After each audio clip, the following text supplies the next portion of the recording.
우리 머리에 있는 모발은 성장 주기가 있습니다. 모발이 계속 자라나는 성장기와 성장이 서서히 멈추는 퇴행기, 그리고 성장이 멈추고 나서 모발이 빠진 후 모낭이 잠시 휴식 기간을 갖는 휴지기가 있습니다. 그런데 이런 모발의 성장 주기가 어떤 원인에 의해서든지 영향을 받아 휴지기 모발의 비율이 많아져서 탈모가 진행이 되는 것을 휴지기 탈모라고 합니다. 보통 정상적으로 10% 정도 있어야 할 모발들이 25% 이상 많이 늘어나 버린 것을 말합니다.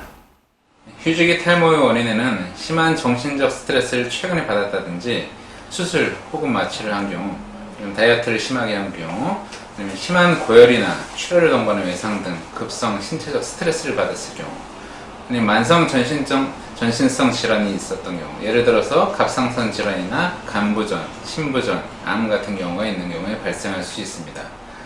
또한 임신, 출산도 탈모를 유발시킬 수 있으며 산후 휴지기성 탈모가 대표적인 휴지기성 탈모라고 할 수 있습니다.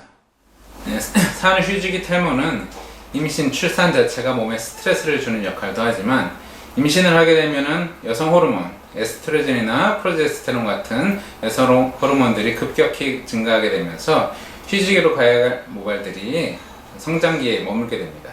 근데 출산을 하게 되면 이 호르몬들이 급격히 감소하게 되면서 그동안 성장기에 머물고 있던 모발들이 일제히 빠지기 시작해서 휴지기 상태로 들어가게 됩니다. 그래서 탈모량이 갑자기 많이 늘어나기 때문에 휴지기 탈모가 발생하게 됩니다. 이런 산후 휴지기 탈모로 빠진 모발들은 서서히 회복돼서 6개월에서 1년 정도 지나면 어느 정도 자연적으로 회복되지만 회복이 안 되고 만성 휴지기 탈모로 진행되는 경우도 있습니다.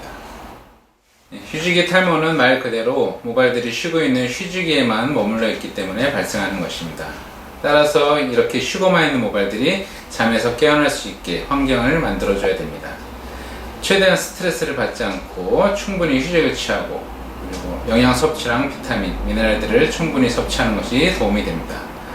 만약 급성 질환 등으로 몸이 쇠약해져 있다면 이를 먼저 개선하고 치료를 해야 됩니다.